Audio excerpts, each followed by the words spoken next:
Ah, yes, a special anniversary inspired tonight's Digging for Old segment. 100 years ago today, two brothers named Walt and Roy created a new studio in California. It was October 16, 1923, when the Disney Brothers cartoon studio got its start. That's right, Disney. So we wanted to see what kind of Disney-related items the Oregon Historical Society has stashed away in its collection. We were not disappointed. Of course, you've got the classics like the wind-up Mickey Mouse toy from 1977 and this child's watch from the late 60s and early 70s. This Mickey Mouse is actually an unauthorized variant of the famous character. Production of the watch and other items with that version were stopped when Disney won a copyright lawsuit against the manufacturer. And while those items are certainly cool, our producer fell down a rabbit hole with a Portland connection when it comes to another Disney item in the collection. So, a lot of you will likely remember these scenes for a Viewmaster.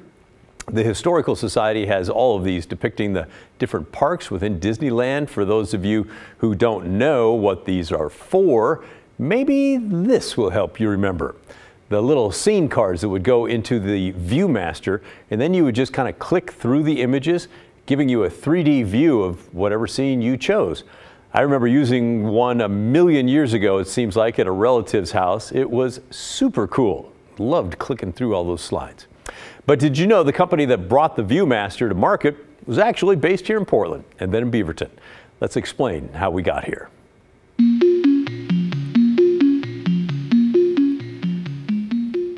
The stereoscope, as it was called before Viewmaster, was fairly common around the turn of the 20th century. This one's from 1904.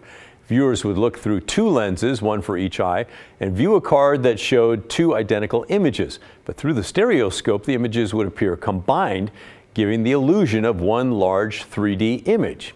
Pretty cool, huh? They were popular with tourists. People would buy the scenic cards as souvenirs or even as a way to experience a far-off land if they didn't think that they would ever go there in person. This is an example of a Niagara Falls card from around 1900. But here's where we get into the Oregon connection.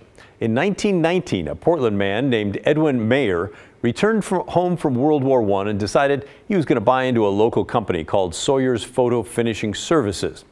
Well, by the late 1920s, Sawyer's was the largest producer of the stereograph scenic cards in the country.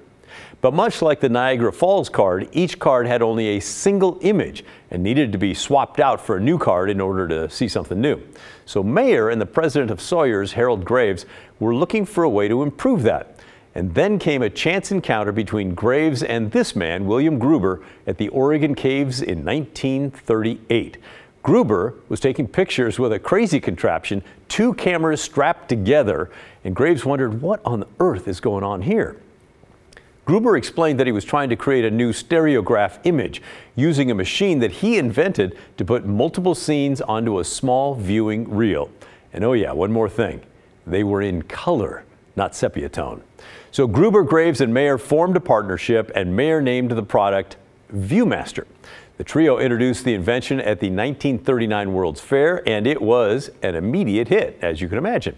The U.S. military even ordered 100,000 of them to use for World War II training. This is a version that would have come out probably around 1946. Business was good. The company named Sawyer's, remembered, brought on a new building on Southwest 20th in Portland that it used for offices and production. But it grew so much it became cramped. In 1951, Sawyer's moved to a factory along Hall Boulevard in present-day Beaverton. And if you thought business was good before all of that, 1951 was a boom year. Why? Well, that's the year that Viewmaster got licensing rights for Disney properties. And business took off again when Disneyland opened in 1955. Viewmasters were one of the most popular toys in the country for decades, and you could just get them pretty much anywhere. Here's an example from 1975 in the Historical Society's collection. This brings back any memories to any of you out there?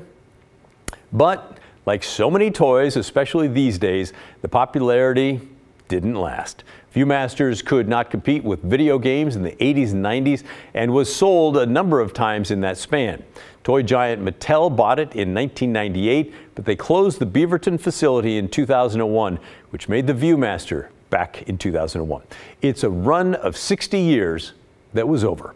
Mattel donated ViewMaster items to the Historical Society, including some really cool props that were used to help make the ViewMaster cards so that many people could gaze at and wonder. For you Wizard of Oz fans out there, here's the Good Witch of the North prop that was used to make the Wizard of Oz ViewMaster reel in 1957.